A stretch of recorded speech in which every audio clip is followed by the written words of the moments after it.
Kitace is a totally boring and useless salaryman who has no riz. He's infamous at his office for never attending parties, and he admits he doesn't have any hobbies either. Like a weirdo, he sets down a packed lunchbox beside him when he sleeps and gets whisked off to a fantasy world with hot girls every night. However, his life takes a complete turn when the cute elf girl he always adventured with appears in bed with him in the real world, and he starts living with her like a gigachad. A man remarks that people have at least one mysterious side, those who are deemed inspirational and those who can paint a living picture with ease.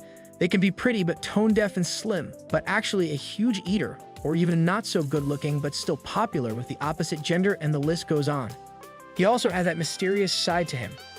Later in an office, a colleague invites Kitace to a drinking party their department will be having today, but he politely declines. She says she thought that'd be the case as a man walks up and mentions that he's never seen him not clock out on time. After getting back home, the man turns on the lights, remarking that his name is Kazuhiro Kitace, an ordinary office worker who values going home on time more than getting a promotion. He would say his hobby is cooking, but it really isn't, although he doesn't particularly hate it. He packs a bento, remarking that his hobby, or rather, reason to live, is to sleep. He says we must be wondering why he prepared a lunchbox and set it down beside the bed, but says it's actually faster to start than to explain this. He lies down and goes to sleep before his body is suddenly lifted into the air. He remarks that he's been fascinated by the fantasy world since he was a child. People fight demons with swords, shields, and magic and achieve victory. He kept reading such stories over and over again until they were worn out, then one day he began to dream. Kitace wakes up in a forest and inwardly explains that in his dream he's in such a swords and magic world. He sees that it's 7 in the morning here, so he slept here yesterday.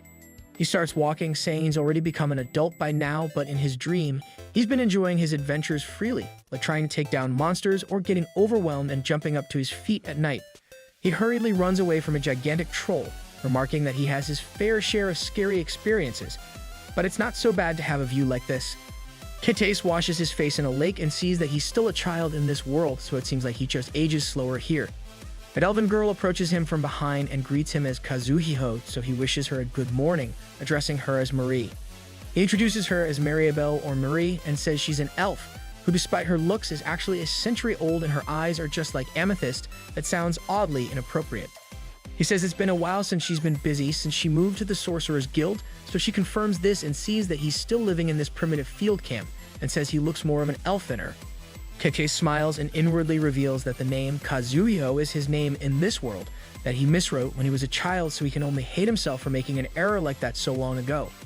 He asks if she wants to check out the nearby ruins, hearing which Marie moodily asks if a human girl would be happy to be invited to some ruins. Kitace says it depends on the person, but if she comes with him again, he'll treat her to a lunchbox. Hearing this, Marie's ears perk up and she mutters that she could agree since he's insisting so much. She asks if it's the Nazul ruins since it's around here, so Kitace confirms this and explains that the Nazul ruins is an underground city that suddenly perished 1,000 years ago, but the ruins themselves show no signs of struggle and have remained largely unscathed, which might be why the common theory is that it was an unknown pathogen that caused the collapse of the civilization. But it's questionable how such a rudimentary mistake could really be possible in a city with a well-developed magic system. In front of the ruins, Kitace mutters that they say it's one of the 7 wonders of this land. Marie asks if he can even solve its mysteries, so he says it doesn't matter to him as much as he'd like to solve them, and besides, he's got her with him today. Surprised, Marie asks if he can't do something about those drowsy eyes while pinching his cheeks, so he says he was born with these eyes.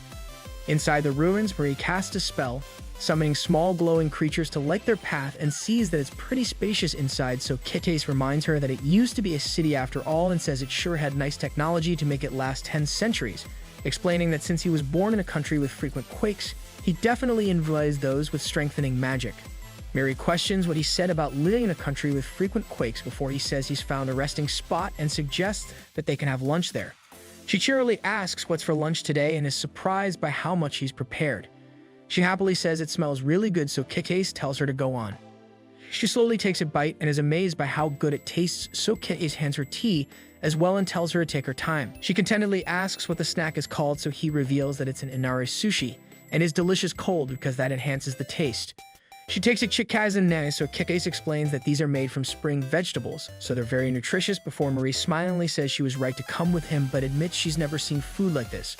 She asks where he's from, so he mutters that's a country called Japan, which is probably not on the map here since it's a distant island country. He packs up the lunchbox, saying he can always treat her next time and suggesting that they should hang out together again when she's not too busy. Mary cheerily says she's pretty busy, studying sorcery, but they could hang out sometimes. As they move deeper into the ruins, Marie suddenly pulls Kekkei's back as she spots a monster and mutters that it's bad news if it spots them. She gets ready for a fight, but to her surprise, Kekkei runs forward and happily high-fives the lizardman who recognizes him from before. He sees that Kekkei is walking with Marie and cheerily says he envies him, so Kekkei mutters that she's just after his lunchbox and inwardly reveals that this is the language of monsters. Marie can't speak it since he uses Elvish when he speaks with her. When he cheerily returns to her, she says it's surprising that he can speak monster language, so he says he's been attacked many times and it took him 3 years to learn it. She asks what the lizardman said, so Kekkei reveals that it warned him to be careful because the dragon that sleeps deep inside is in its spawning season. Marie reacts with surprise, but he admits he'd love to see a dragon's eggs. Mary questions what he's saying and reminds him that a dragon in its spawning season is fierce and dangerous, so he can't just approach it. Kekkei doesn't answer, so she asks if he's listening. They continue onward until they see a mysterious glow in the darkness. Sensing something ahead, Mary casts a spell to enhance Kekkei's vision, and he sees a gigantic dragon curled up in the shadows and sees that it's an arcane dragon, a rare and powerful creature that can create magic just by breathing. Marie's voice accidentally echoes through the cavern, hearing which the dragon's eyes snap open. Kekkei hurriedly grabs Marie's wrists, and they start racing toward the exit, but before they can escape, the massive gate slams shut with a loud crash, trapping them inside. The dragon slowly rises and breathes fire towards them, after which Kekkei hurriedly jolts awake. He slowly turns around and shockingly sees that Marie is sleeping beside him. She slowly wakes up and looks the unfamiliar room before locking eyes with Kekkei. Stunned, she starts panicking, so Kekkei hurriedly gets out of the room to give her some space. Later, he rushes through Tokyo and buys clothes for Marie, wondering how this happened. When he returns, he finds Marie standing by the window. He gestures for her to follow him outside, and they slowly head to a small restaurant where Kekkei explains their situation to her. He tells her how he is originally from this world and how he believes that in the moment before the dragon's fire consumed them, they were both somehow brought here. Marie is attracted to the smell of fresh food and hesitates at first, but then takes a bite of the tempura Kekkei offers her. They later head to a park where Marie stops beneath a cherry blossom tree and happily says there are a lot of spirits she's never seen before. Kekkei explains that Sakura season is a special occasion in Japan, so she wants her to enjoy the best season of the year to the fullest while they're here. He welcomes her to Japan, so she slowly smiles and clutches his arm. They start walking and step into a new story together. Kekkei remarks that his dream has become reality. He and Marie walked about the whole day and went back to see the cherry blossoms at night. Marie mutters that it's really beautiful and sees that this is what having no monsters does to a world. However, Kekkei says even without monsters, people still find ways to fight since this country hasn't always been at peace either. He turns to Marie and notices how stunning she looks in front of the cherry blossoms, seeing which he regrets not realizing her beauty sooner. When Marie admits she's worried she might never return to her world, Kekkei suggests that they can stay together and travel across Japan, since it's a country full of hot springs, castles, food, and culture. He says he doesn't think she'll ever get bored, so she blushingly admits she doesn't mind that, but Kekkei inwardly acknowledges that he still has to send her back home properly. When they return home, Marie announces that she's back just like Kekkei does whenever he returns, and says the grilled corns were really fragrant and tasty before Kekkei asks if she wants to take a bath since she must be tired from walking so much. She's surprised that he even has a bath here, and as Kekkei is taking out a towel for her, he asks if they won't be able to see each other again if she went back home since she'd have to go back to the Sorcerer's Guild as well. However, he sees that Marie is sitting near the bathtub and hurriedly asks why water keeps pouring out since it looked like he just pushed a button earlier. She asks if he's finally learned chant less magic, but Kekkei says that's not the case and hands her some bath salts since she'll get to enjoy hot water with all sorts of scents and can choose whichever one she likes. She embarrassingly says this is just too luxurious and mutters that it feels that she's a noble before questioning if she'll become a spoiled elf now before declaring that they all smell good and she can't choose between them. While she baths, Kekkei chops onions in the kitchen for dinner. Hearing her happy sighs from the bath, he remarks that if she'd always stayed on the other side, he would never have gotten to know her like this. Meanwhile, Marie thinks about what Kekkei had said earlier about her staying here and going to many places all over Japan for fun and admits she's sure it would be lovely. When she steps out of the bath, she's drawn to the scent of the food Kekkei is cooking and asks what it is, so he tells her to sit at the table since he's almost done. As they sit down to eat, Kekkei says a quick prayer, and Marie excitedly takes a bite. She instantly loves it, so Kekkei says they still have some meat left and can prepare lunchboxes for when they go back to the other world. Marie starts to understand why Kitase loves to cook so much and curiously asks how Kitase had managed to bring food into her world. He explains that technology like flashlights and watches wouldn't transfer over. To show her, he turns off the lights and uses a flashlight, but she isn't very interested. He also mentions that even simple things like notebooks and pens won't cross worlds, and the only thing that worked was placing a lunchbox near his pillow. Marie wonders if she had some kind of influence over what could pass between worlds, just like she had brought him to Earth. They discuss returning to her world and escaping the arcane dragon's lair. Kitase thinks about using the dragon's eggs as a bargaining tool, but knows the mother would chase anyone who threatened her nest. Marie shares what she knows about arcane dragons, their powerful magic, their ability to disguise themselves as humans, and a rumor about one visiting the port city of Asla before suddenly disappearing. Kitase considers the dragon's motives while searching through the fridge for inspiration. Later, Marie lies on the bed as Kitase thinks about something she had overlooked. Eventually, they agree to test their theory for returning. Marie suggests they hold each other like they had been when they first traveled between worlds.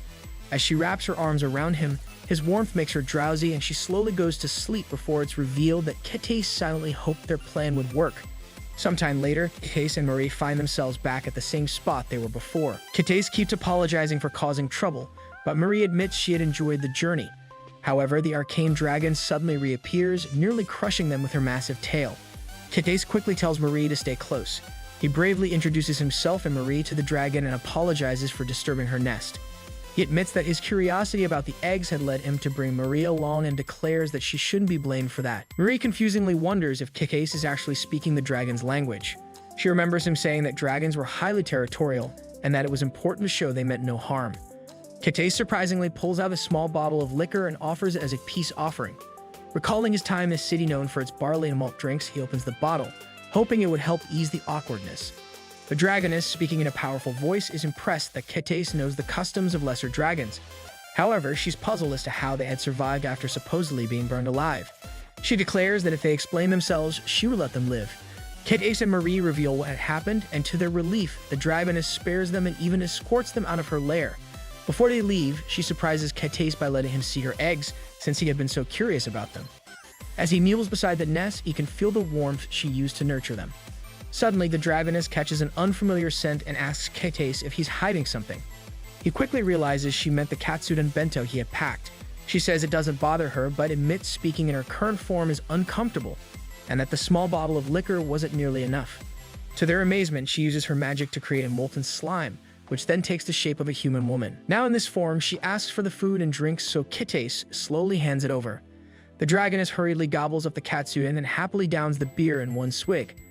After finishing, she sighs, saying that food like this didn't exist in her world. She jokingly suggests conquering a human village to ensure a steady supply. Kitase quickly assures her that there's no need for that. He turns to Marie and mutters that they're about to receive an arcane dragon's scale in exchange for the bento, shocking her since a mage would pay a fortune for such a rare and powerful item, and wars had even been fought over them. The dragoness then notices her empty plate and demands more food. Kitase hesitates and looks at Marie for approval. The dragoness decides to offer another gift, a stone soaked in her blue blood, shed on the day she laid her eggs. Marie immediately urges Kitase to accept, as dragon blood is rumored to cure any illness. With their deal settled, a dragoness allows them to return in the future as long as they bring more food and after saying their goodbyes. Marie is amazed that a simple meal had earned them such valuable treasures. However, she also worries that others might find the dragon's nest and try to take advantage of it.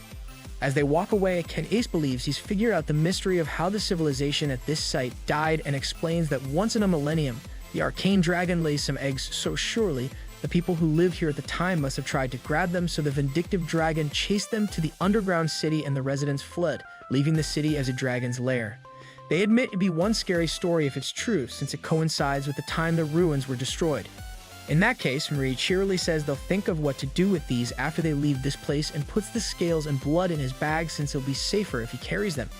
Kitase asks what they'll do if he loses them, so she says they will think about it when the time comes and assures him that she won't get angry at him, since one day they'll go to a pub and show off by saying they'd encountered an arcane dragon. Kitase says they actually were just seeing her eat 2 cutlet bowls though, but they can still boast it to their children hearing, which Marie starts blushing. She happily stretches as they leave the ruins, and Kitase says he's starving now since he missed eating his lunch.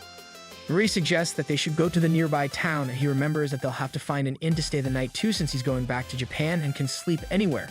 He mutters that she won't be coming, remarking that they're finally saying goodbye once he sends her to the inn and admits he's fine with sleeping anywhere, but Marie happily reveals that she's going back to his country too and asks him to please teach her more Japanese from on, so Kitase smilingly agrees. Kitase walks home after another day at work, remarking that since he had accidentally brought her from the world into reality, she had been staying in his apartment. He enters to see Marie studying Japanese and inwardly explains that she studies by listening to the audio from the TV while writing fast in her notebook. He admits he still can't get used to the sight of an elf in his room, so it's very hard to believe this is real. Marie happily greets him and says he should have announced he was back, but he says he didn't want to disturb her studying and then he found some minced meat on discount today so they can have gyoza for dinner. Marie skeptically questions what gyoza is before he asks if she can drink. She cheerily says she doesn't really drink that much and that she can handle a little, so Kitase opens the fridge, remarking that white wine and cream cheese would go well with gyoza. Marie unexpectedly introduces herself in Japanese, surprising Kitase, who asks if she's already memorized the grammar. She declines and says it's just the phrases most commonly used for now, since her learning method is to learn a sentence for the time being and then develop it laterally. Kitase gets what she means and reveals that according to one theory, it takes more than 200 hours to learn a language you know absolutely nothing about, so one would listen and talk for 10 hours every day for at least 200 days. Marie says that means she should be peachy at half the time, so Kitase realizes they can be together in Japan and another world too, and says that means she can use her sleep time to study as well. Marie suggests that she should aim to have a conversation with him in 2 months. Kitase remarks that he's sure she can achieve that since she may look like a little girl, but she's an elf who has lived for over a century. He pours some white wine and asks if she can have a scent, so she starts smelling his suit, saying it's not bad and that he looks nice and manly in it. Kitase slowly says he wanted her to try the wine, so she starts blushing. When the gyoza is ready, Kitase asks her to eat up before it gets cold, so she takes her first bite and exclaims that it's delicious. He says he's glad she likes it, so she declares that she likes the freshly cooked, crispy texture since it goes really well with the cold wine. He smilingly tells her to eat her fill since he made a lot, and a while later, Marie wearily leans back in her chair, muttering that that was really good. She says she wants to thank him from the bottom of her heart, so he tells her to let him know anytime she wants to eat it again, since it's a cheap dish too. Surprised, Marie questions if he calls that cheap and admits she doesn't understand this country's cuisine anymore, but it's fine since she's a happy elf. Kitase sees that she's definitely drunk and goes to wash the dishes. Marie asks for the dragon scales and bloody stones are while he's in this world, so he admits he doesn't really know, but all your belongings from the other world will be with you when you wake up again there, so she doesn't need to worry since it's the same with her clothes and wand. He suggests that people from the other world might not be able to see his clothes and bag at the same time as his body while he's here, since if they remain in place, someone could pick them up or they could get lost, but it's never happened. Marie guesses that someone really is managing it. He asks where they should go now since there are many places he would like to visit with her, but Marie slowly mutters that she can't keep playing around here since she has to write a research paper on ancient magic. Hearing this, Kitase curiously asks if she's ever seen magic stones. Marie shakes her head, saying they were considered a myth, but adds that if dragons were real, then magic stones could be too. Kitase then tells her about the ruins of Ujar Peak, which used to be a quarry for those stones, hearing which she excitedly asks him to prepare lunch for the trip. That night, as Kitase is lying in bed, he thinks about Marie's 2-month goal. If she was staying that long, it meant he had more time with her, which makes him happy. The next morning, Kitase and Marie return to the dream world and pulls out a map and points to the ruins of Ujar Peak. Marie is shocked because of how far away it is and learns that the journey will take more than a week if they travel normally. Kitase assures her that it's fine, promising to use his teleportation magic to shorten the trip. She hesitates at first, but quickly becomes excited. Before they leave, Kitase explains how his teleportation magic works. They will go to a lower realm beneath the dream world, which allows them to travel long distances in seconds. This type of magic was rare and mostly used by merchants, so not many people knew about it. However, there is a limit. You can only use it once per day, and it didn't work in highly magical places, like a dragon's lair. At their first stop, Kitase places a flower on a stone statue, following a local tradition of honoring past travelers. After that, they continue toward the ruins of Ujar Peak, and as they walk, Kitase explains that the place had once been a center for mining magic stones. The stones were turned into enchanted items, and the site was so important that a fortress had been built to protect it, but one day, the magic stones suddenly stopped appearing and the place was abandoned. Even so, some visitors reported strange energy deep underground. As they keep going, Marie, not used to traveling in such harsh conditions, struggles to keep up because of how useless of an adventurer she actually is.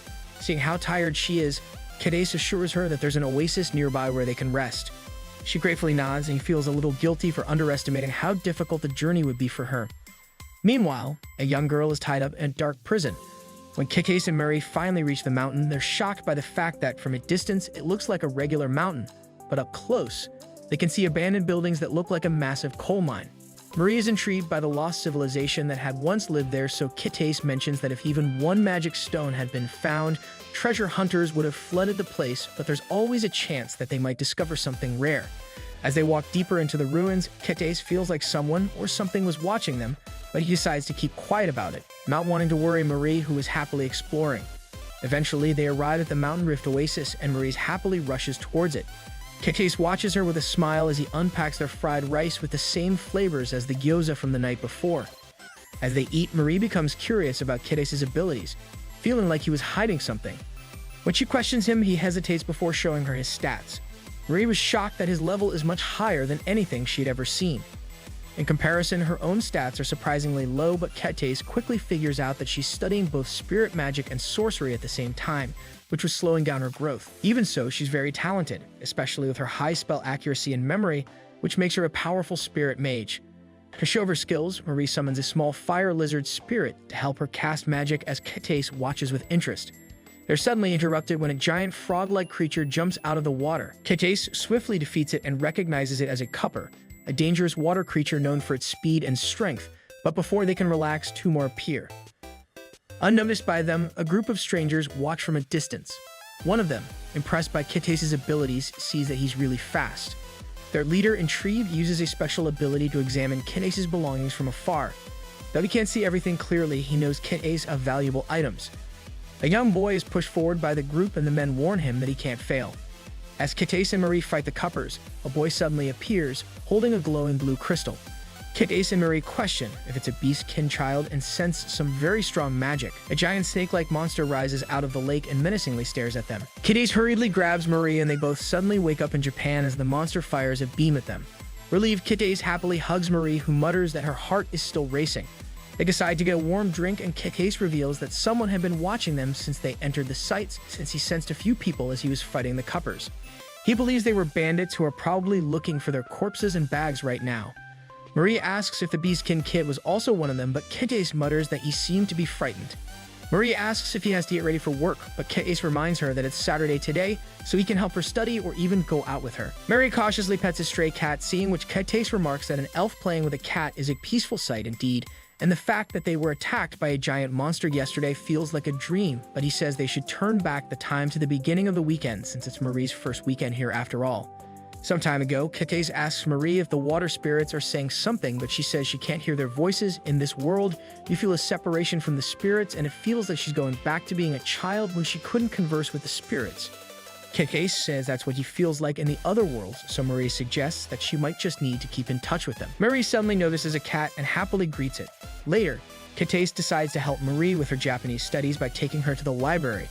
Marie is surprised by how bright it is since the storerooms she knows are darker, dustier places since sunlight is poison to books. Kitase agrees that books are precious commodities in her world, as Marie wishes she could bring a grimoire since it's very clean and quiet and she feels like she can study more here. Kitase cheerily says she sure is diligent and checks the map. He points her to the juveniles literature section, but she tells him to hold it right there and asks if he's trying to give her children's books to read and if he's treating her as a child here, so Kitase hurriedly says he just thought there might be a book here that will interest her, so if they can't find anything, they'll just skip it. He takes her to the section with only picture books, and she happily admires how pretty it is.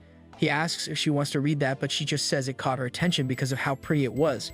Kitase believes this is a series about a cat traveling to many different countries. He says it was really popular in the day back when he was little, but it was always unavailable to rent. Marie asks why it's not popular anymore, even though it looks so pretty, so he says picture books have their period of popularity too, and asks if she wants to try reading it. Marie says she wants to read it, but she still doesn't know the letters, so Kitase asks if she wants her to read it to him then, suggesting that they can rent some she likes and take them home. A while later, Kitase says Marie took her time there, so she admits she couldn't decide since there were a lot of pretty books there. However, she decides to pick the first book they found since the cat looks like the one they met earlier. She excitedly says she can't wait for him to read this to her tonight before they both go to the receptionist to rent the book out. Kitase is surprised to run into Ichijo, an old friend who is excited to see him again. Ishijo is also shocked by Marie's beauty, so Kitase introduces her as a distant relative from abroad and explains that they were borrowing books to help her practice the language. Seeing a chance to test her skills, Marie introduces herself to Ichijo, who politely responds. However, Marie is confused and asks Kitase if he's being rude. Wanting to be respectful, she simply calls her Ichijo. Ichijo, now slightly suspicious, asks if Kitase is flirting with Marie, but he quickly denies it, explaining that their relationship is just friendship. Still curious, Ichijo teases him, asking if he would ever flirt with Marie if he had the confidence, but Kitase shuts the idea down immediately, saying he didn't want to risk their friendship. As they finish checking out the books, Ichijo is surprised to realize that she and Kitase lived in the same building, since neither of them had known before. Mary puzzlingly asks what's going on before Ichijo suggests they all go out for a meal. Kitase agrees, though Ichijo clarifies that she's mostly interested in getting to know Marie. Kitase translates for Marie, telling her that Ichijo wants to be her friend and has invited them to dinner. That evening, as Kitase makes dinner, Marie curiously asks if the book really moved like magic. Wanting to show her, he plays a CD. Marie is amazed by the moving images, at first believing it's some kind of magic. Kitase explains that the motion was actually created by thousands of hand-drawn pictures shown quickly in a sequence. She's shocked by the process but quickly gets absorbed in watching. While Marie watches the animation, Kitase finishes preparing dessert. She loves the taste and suggests they start the movie from the beginning so he can explain it to her. He agrees, dimming the lights to make the experience better. The film is about ancient Japan, and he mentions that his grandfather lived in a place similar to the one in the movie. Marie curiously says she'd like to visit, so Kitase promises to take her since he would have a vacation soon. Marie hesitates, not wanting to be a burden, but Kitase insists since it had been a long time since he last visited his grandfather, so the trip would be perfect for both of them. After a couple of hours, they finish the movie and Marie is really excited by it. Kitase smiles and told her she was actually right since Japan is full of anime, video games, and other entertainment just like this. He also reassures her that once she learns the language, she would enjoy even more hearing, which Marie becomes even more motivated to learn Japanese. However, they awkwardly realize that they're a bit too close to each other. Flustered, Kitase hurriedly decides to focus on making dinner, and while he's cooking, an earthquake suddenly happens. Though it doesn't last for long, Marie panics and immediately runs to hug Kitase, not understanding what was happening. However, Kitase quickly calms her down. Marie embarrassingly realizes she isn't wearing anything and hurriedly apologizes, so Kitase assures her that it's fine and admits he should have warned her that earthquakes are common in Japan. They sit down to eat and Kitase unveils the curry he'd made. Despite it being a little spicy, Marie happily keeps gobbling it up. Kitase mentions that some desert regions use a lot of spices in their food, but upon hearing the word desert, Marie remembers the monster they had fought before. She sighs, realizing that getting out of that place safely would be a challenge. Kitase reassures her that while the monster sometimes appears in different places, he didn't think it would this time, but Marie isn't convinced since just because they had escaped to this world doesn't mean the lives in the dream world didn't matter. Kitase understands her concern, but is confident that the immediate danger is over. Plus, they now have the ability to teleport, which will allow them to escape quickly if necessary. They start thinking about the boy from before since he looked terrified and was forced to summon the monster. They believe the bandits were holding him captive and Kitase feels they should help him. He suggests coming up with a plan and Marie agrees. She remembers reading that members of the cat-like beast race are experts in using magical stones, and although she hadn't seen the boy's face clearly, there was a chance he was one of them. Later that night, while lying in bed, Kitase reads one of the books they had borrowed from the library. As he flips through the pages, he remarks that ever since Marie came here, the evenings they spend together feel longer, bit by bit. He reads that once upon a time, when the black cat woke up, it was dark around him, but the sea was vast. As he continues reading it out, he looks up to see that Marie is already snoring and inwardly says that until now he's only been attracted to the dream world. When he was in his grandfather's house, he doesn't remember seeing outside that much, but if he saw it with Marie, he imagines what that scenery would like. He turns off the lights and smilingly says they'll continue this tomorrow before bidding Marie goodnight. Kitase wakes up in the other world where Marie annoyingly says she can't believe she went to sleep so quickly since she's curious about the picture book now. Kitase gets up and greets her, so she bids him a good morning and notes that there seems to be a lot of sand. Kitase says it's probably because of the hot sand attack by the monster and says they should begin now. However, first they bump fists and Marie says this is her first time forming a party with him. Kitase agrees, muttering that he rarely teams up with anyone. They complete registration so that they can still chat with each other even if they get separated, and they both give a thumbs up to each other. In a flashback, a man tells the Beast Kid from before, Mui, that he's been meaning to show him someday. He unveils a magic stone and tells him to touch it. The magic stone suddenly starts glowing, so the man laughingly tells him he's favored by the stone. He explains to Mui that since time immemorial, their family has had the power to handle something called a magic stone, and of all the magic stones, this is by far the finest. Sadly, it is also the one that destroyed their village. Presently, Mui is sitting in a cell and tearfully holds the magic stone close to him. Kate says they should go as planned then, and that the objective is to rescue the beast-kin child and fight off the bandits. He says he'll tell her in chat if he finds something difficult, so Marie says they'll meet up then and escape by train. She summons the light fairies that make her invisible. However, she mutters that she can't call this sorcery if a sleepyhead like him can see her. Kente tells her to not force herself and prepares to leave, but Marie asks him to read the rest of the picture book to her when they're back. Kente agrees and jumps up on a rooftop. He recalls how he and Marie discussed that first, they will find where the beastkin child is being held, but the bandits will probably be watching, which is why they will have them find them instead. Marie mutters that the bandits are sure to tell the child to summon another great monster. Kid Ace says the child will be alone then, and that's where he goes in. Marie says she'll distract the monster since if she doesn't do that, he'll be the one in danger. Kid Ace seems hesitant, so she asks if he's forgotten that she's a spirit sorceress. He jumps across the rooftops and uses telepathy to tell Marie that he's confirmed the location of the bandits. She responds, saying she has 10 fire lizards buried in the sand ready to attack. To test their strength, she activates one, and it instantly sets a palm tree on fire. The thieves notice the fire just as Kit Ace lures them out. Marie prepares to strike, but before she can, a huge dragon rises from the lake. Suddenly, Mui steps forward and uses a magical stone to summon monsters. Marie stands her ground and orders her fire lizards to attack the dragon. They use quick, sneaky attacks, hitting the dragon before disappearing and then striking again. However, Kit Ace realizes they have to act fast since Marie's magic is limited, and if she runs out of energy, they will be in serious danger. In the middle of the chaos, Mui starts to cry, and when Kete suddenly appears in front of him, he shockingly asks if he's come for revenge. Kete realizes he's part of a rare feline species, and Mui is surprised that Kete understands his language. He hesitantly explains that his people have been living in secret for generations, and his grandfather had warned them that if humans ever found out about them, they would bring destruction. One day, humans came, burned their village, and killed his grandfather, leaving him all alone. Kete feels bad for Mui and wants to help, but he knows they don't have much time. He offers to help him escape, so Mui hurriedly admits he never wanted to use the magical stone to summon monsters or hurt anyone. Before they can leave, a dagger flies past them, barely missing. A group of thieves appear, and their leader steps forward. He claims he had figured out that Kites had disappeared the night before by teleporting and had used it to escape with Marie. Kites confirms this, but demands that the thieves release Mui, noticing that the chains binding him aren't made of normal iron. The leader cheerily offers to trade Kites' bag of treasures in exchange for Mui's freedom. Kites is shocked that the leader knows what's in his bag. He suspects the thief has some kind of tracking ability, but quickly realizes it's a trick. He swiftly attacks, destroying the gem in the leader's hand. Enraged, the leader orders his men to attack. The thieves charge at Kites, but they're surprised by his speed. A huge thug swings at him, but Kites barely manages to dodge, and as he reaches the edge of the battlefield, he suddenly disappears, causing the thug to stumble forward. Seeing a chance to escape, Mu tries to run, but Kites reappears in front of him. He explained that his special ability, Phantom, let him create shadow copies of himself, which is why he's known as the Illusion Swordsman. He admits he wasn't very strong, so he had trained in this instead. Mui, impressed, says Kites doesn't seem weak. Also, Kites tells him to stay hidden and disappears again. The thieves are still looking for him when he suddenly appears behind one of them and attacks. Every time they try to fight back, he swiftly vanishes again, making it nearly impossible for them to land a hit because he's the overpowered protagonist. Meanwhile, Marie watches the battle from a distance, relieved that everything is going according to plan. The summoned monster retreats back into the river, overwhelmed by their numbers. Kete senses a change in the battle and prepares for his next move.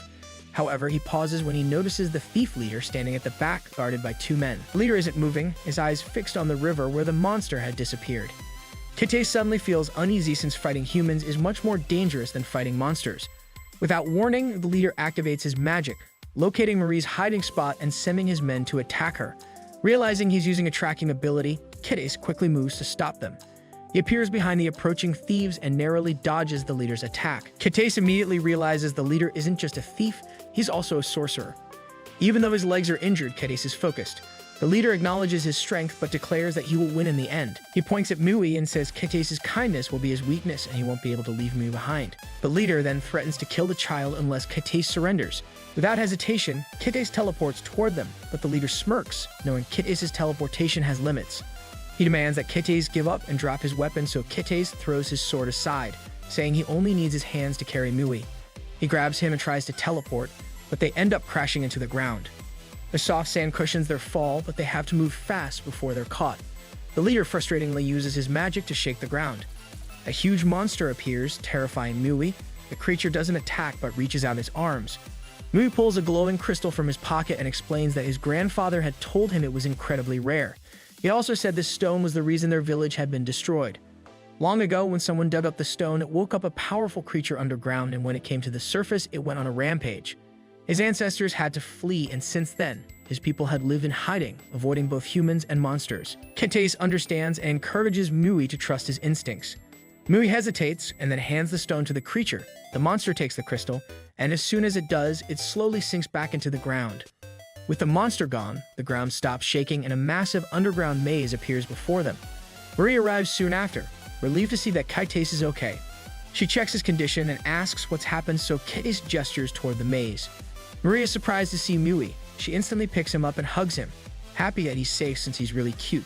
Kites and another soldier stand in front of the dungeon, and the soldier explains that they will take responsibility for pursuing the remnants of the bandits, as there have been a number of incidents here recently.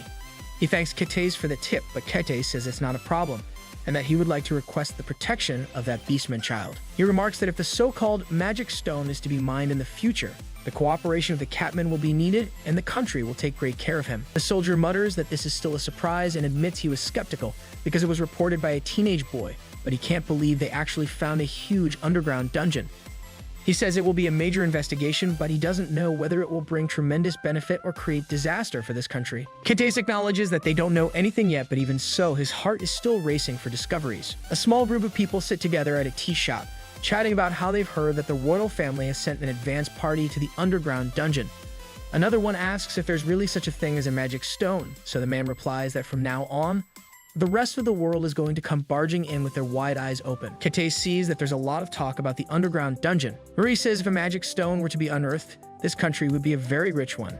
Kites says they're strangers but should still get special permission to explore, excitedly saying he can't wait to explore the untouched dungeon. Marie worryingly admits she doesn't know if she can come with him since she's not sure about whether or not the Sorcerer's Guild will give her permission since, considering her rank now, it's a mysterious dungeon and would be considered highly dangerous, so a senior sorcerer might be sent instead as a delegate.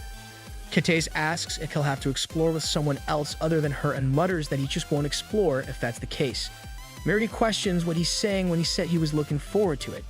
Kites cheerily says that's because he thought she was going with him. Surprised, Marie embarrassingly says he's saying things like that again and says she'll have to go and report to the guild when she gets her permit since she sent a bird messenger, and she's sure the guild is having a field day with it. The arcane dragon from before listens in on what Marie and Kites are saying through the dragon scales she gave to them. She mutters that she can't believe he opened the door to the dungeon without even knowing how disastrous of a place that is. Her eggs suddenly start glowing, so she sees that the once-in-a-millennium spectacle is finally happening. She wishes those quirky, adventurous kids could have seen this, but believes they will surely meet again someday since she wants to eat that lunchbox they brought her as well. Back in the city, Marie and Kites sit down for breakfast. Marie enjoys every bite, while Kites reminds her that they'll need at least a week's worth of supplies if they get permission to enter the labyrinth, but Marie can't stop thinking about the fact that there's a good chance she won't be allowed to go with him. Determined to find a solution, they start looking for loopholes in the rules. Kites eventually finds one, and the guild's regulations state that an explorer can enter if they have a reliable partner. However, they must first prove they are skilled enough and won't take unnecessary risks. If they work together, they might have a shot. With that in mind, Kites heads to work, and Marie sees him off, reminding him not to be late. On the crowded metro, Kites thinks about how to get Marie on the expedition. They're still young, and if they want to be taken seriously, they need to prove their strength. A memory flashes in his mind once he accidentally led a group of bandits straight to Marie after falling into their trap. Even though she escaped unharmed, he realized then that his own abilities weren't enough to keep her safe. To get the guild's approval, they need a proper team, so he goes over their strengths. Both he and Marie are strong attackers, but neither has solid defensive skills, so if they had someone who could act as a shield, they'd make a solid trio. The problem is, Kites doesn't know anyone who fits the role, and he definitely doesn't have the money to hire a strong fighter. Meanwhile, Marie vacuums the apartment while humming to herself, and later, she remembers the marinated meat from the night before and follows Kites' advice by putting it in the oven. 30 minutes later, she makes her plate and sits down to eat while watching one of her favorite anime. For a moment, she gets lost in the story, imagining Kites sitting across from her and asking if the food is good, just like he always does. At work, Katace is wearily sitting at his desk when he thinks about the meal Marie is making. He receives a message from Ichijo who invites Katace and Marie to join her and her husband. Katace thinks about saying no but ends up agreeing. That night, Katace and Marie head to a cozy cafe. Marie loves the atmosphere and says it's nothing like the traditional tea shops she's used to. She takes a sip of her coffee and winces at the bitterness. Katace, noticing her reaction, adds some sugar for her, so she tries it again and is surprised by how good it tastes now. Ichijo and her husband, Toru, arrive, and after greeting each other, they decide to go to a restaurant for dinner. It's their first real meeting as neighbors, and Ichijo has already made a reservation at a fancy French restaurant. When they arrive, Katace and Marie are blown away by its ambience. Marie hesitates at the entrance, feeling a bit out of place. Katace explains that this is French cuisine from another country, and also points out that she can't wear her knitted hat inside. As they sit down, Katace glances at the menu and is surprised by how expensive everything is. He quickly realizes he can't afford to eat there, and before he can say anything, Toru offers to cover the bill. Katace refuses at first, but Toru insists, explaining that Ichijo was the one who wanted this dinner.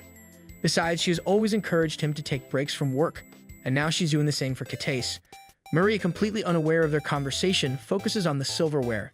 Confused by the number of utensils, she asks Katace about it, so he explains that each dish has its own set of utensils and that they should start from the outside and work their way in. When the food arrives, Marie happily says it's delicious.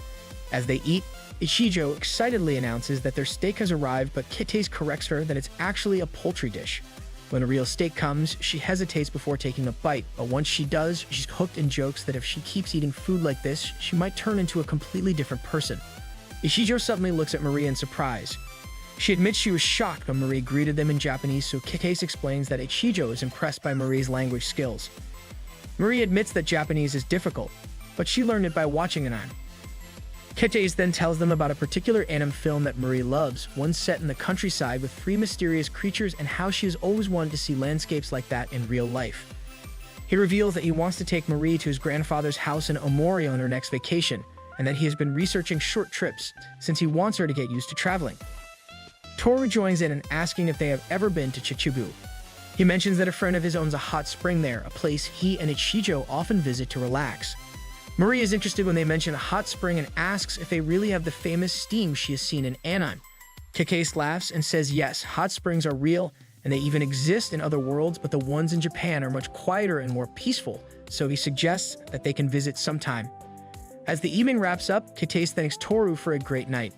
Before they part ways, Ichijo says she wants to invite Marie to her house so that they can watch anime together. Marie says she'll be happy, but Katace says he's still worried about letting her go on her own though. Marie asks if he's being overprotective and questions what she has to be scared of if Japan doesn't have monsters.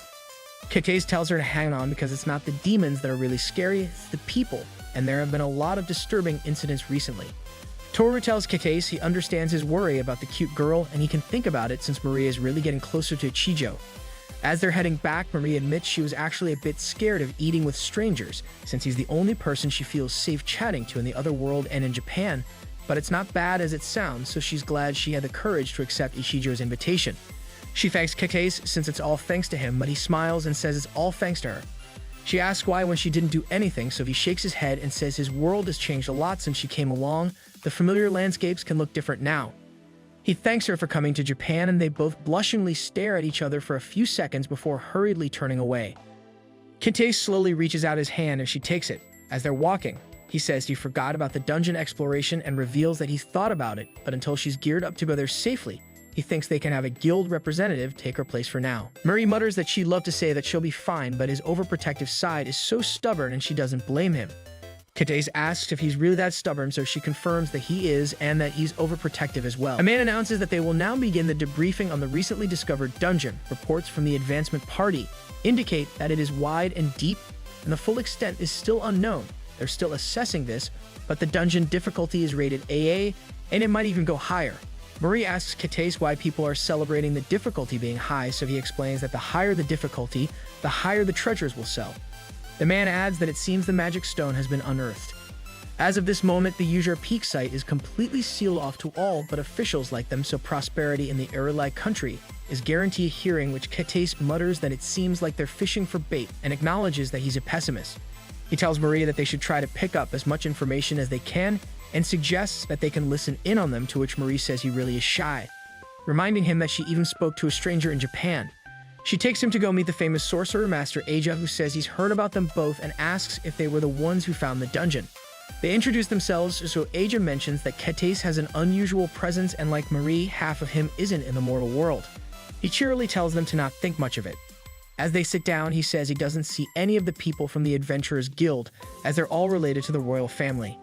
Ketes says they're probably taking precautions to ensure that the magic stone isn't taken without permission and suggests that the priority might be to get the country's management arrangements in place. Marie recalls how in the past, a Catman used to refine magic stones and asks why normal humans can't do that, so Aja admits that's also a mystery since there's very little of it left in the written record despite only being 200 years old. He asks if it doesn't feel like someone is trying to erase the existence of the ancient dungeon from the historical record and mutters that he'll see them on the quests since he'll have to prepare the fullest. He asks the man from before, Hakam, if he's forgotten what he has to give to the children, so Hakam introduces himself as the general commander of the dungeon search and agrees to give them an investigation permit, but adds that they shouldn't get ahead of themselves and jump into the dungeon. Ketes assures him that they won't be part of it for a while since it's too dangerous for just the two of them, and Marie also has to get permission from the Sorcerers Guild. Hakam acknowledges that it's good to know what they are and aren't capable of and says he doesn't see any need for him to be wary of them. Aja whispers to Hakam that he might think these both are just children, but they actually live together. Hearing this, the entire hall bursts in laughter and cheerily egg them on, but Marie and Ketes embarrassingly try to assure them it's not like that, and everyone totally believes them. They receive the permit from Aja and can now go to the Sorcerers Guild, but Ketes says they've got one more stop since he received an errand from Hakam. Marie wearily asks if they're going to have to walk even more and whines about how hot it is outside. Ketes suddenly sees a shop selling several colorful clothes and suggests that she can change into one of these since they look breezy, but she blushingly says she can't wear such flouncy clothes. However, Ketes hands her one dress, saying it'll look good on her. Mary blushingly mutters that she'll get an earful from the guildmaster if she wears this. However, after putting it on, she asks if it looks good on her and Ketes starts blushing, remarking that he's at a loss for words because of how cute she looks. They go to meet Hakam and find Mui there as well, whom Marie happily greets. They sit down to discuss and Hakam explains that there's not a lot of people who can speak the language of Catman and thanks Ketes for being their interpreter, so he says it's okay since they wanted to see how Mui was doing it too. He asks Hakam if he's teaching Mui the common language, but they both don't seem to be close. Hakam shows them a stone he wants them to appraise since they've actually seen one, so Ketes admits it definitely looks alike. Marie asks Mui to touch the magic stone, and it starts glowing. Shocked, they wonder if it's actually a real magic stone, so Marie says it seems like that, but it feels really weak. Marie says it was refined and explains that by changing the essence of the stone to something different, it became what's known as a magic catalyst. Mui confirms that the feeling is almost the same as when he held the different magic stones, so Ketes says it seems they can still call it a magic stone. Hakam thanks them for their help and decides to report it soon. He asks if they can help Mui with his language studies, since he's sure it's suffocating for him to only be with a man like him. Mui confirms that he hasn't had lunch yet, so Ketes proposes that they share their lunch with him. Mui doesn't know what the dish is, so Marie reveals that it's called inari sushi and feeds it to him. Mui is surprised by how delicious it is, so Ketes tells him to eat freely since there's plenty to go around. After they're done eating, Marie can't get over how cute Mui is before Ketes asks him to appraise the scale and blood of the arcane dragon as well, since he's wondering if they can refine this as well. However, Mui is surprised they can't refine them since they have power overflowing from within. He adds that they're connected to each other as well since power is still being sent to it from far away. Marie notices that the light from them seems to be growing dimmer and believes something might have happened to the arcane dragon. Ketes suggests that she might just be sleeping since there's no one stronger than her.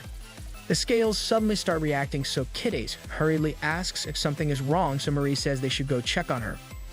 The assistant guild leader of the Sorcerers Guild announces in front of a crowd that Arale Country has just informed them of the total blockade of the Ujar Peak site, and the exploration of the underground dungeon will officially begin. He adds that they will begin their discussion when Mariabelle returns, but her rank does not permit her to explore the AA-ranked dungeons, which is why they are going to appoint a representative. A man raises his hand, announcing that no one but him can deal with AA-ranked dungeons. A girl tells the man, send that if it's left to him, it could spark a fire with Arale. He asks if there's anyone else beside him, so she acknowledges that many of the candidates seem to have withdrawn in advance. She doesn't know if they were threatened by anyone, but still wonders just what kind of scheme would silence them like this. She proposes that they don't need a representative in this research and can leave it to the finder. Sven asks the girl, Ludri, if she wants her disciple to die, but Ludri believes that the moment when she'll blossom is near. As Sven walks away, he admits he's curious about the strange kid next to Marie. Meanwhile, as a lizardman leaves Marie and Kikes inside a dungeon, he explains that they rarely see the arcane dragon, Rydra, but everyone's been on edge these days since they hear the most terrifying growls in the world sometimes and wonder what would happen if they got caught in her wrath. He leaves them after a certain point and wishes them luck, so Kikes and Marie slowly head in and are pleasantly surprised to see that the arcane dragon's babies have been born. She converts to her human form and happily asks if they've brought food for her today, but Kikes slowly reveals that his lunchbox is empty. Seeing this, Rydra breaks down and whines about the fact that she doesn't even have time to eat, so Kikes suggests that she can come with them to a hot spring in Japan as a vacation.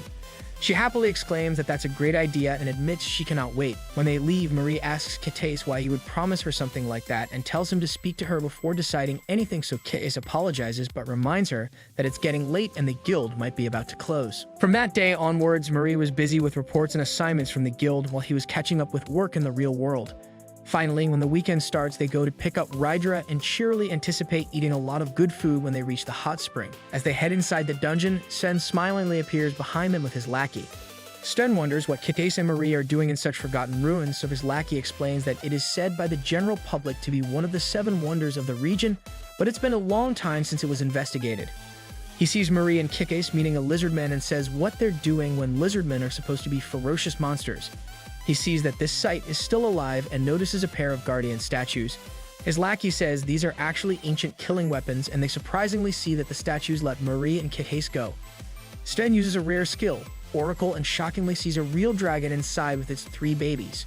Shocked, he wonders if it noticed him since a dragon with its hatchlings is a dangerous one.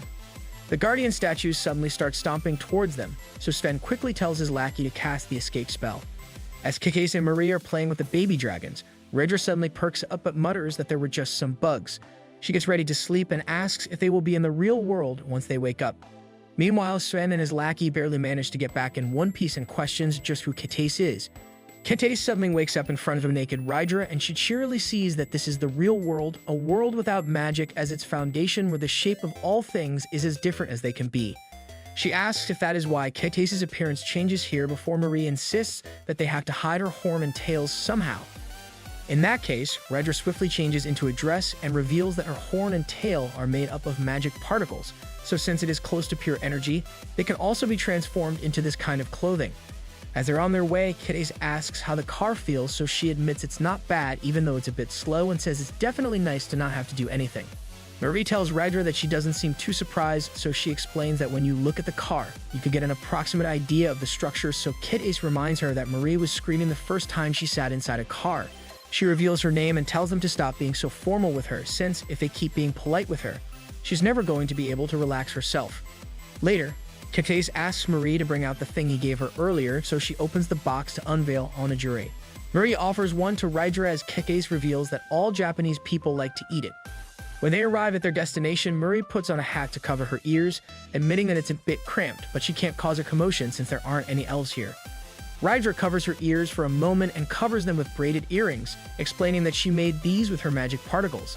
Additionally, she's incorporated a simple instruction into them and can easily dispel them, so Marie can now go outside as much as she wants. Marie happily thanks Rydra, and they offer her the area's delicacy. She initially doesn't think much of it since it's just some potato, but she and Marie are surprised by how good it tastes. They head to the hot baths and enter their rooms, where Kikes reveals that he booked a room with a private bath since he was concerned about Marie's ears, but Rydra's fixed that problem for them, so they decide to go to the hot springs.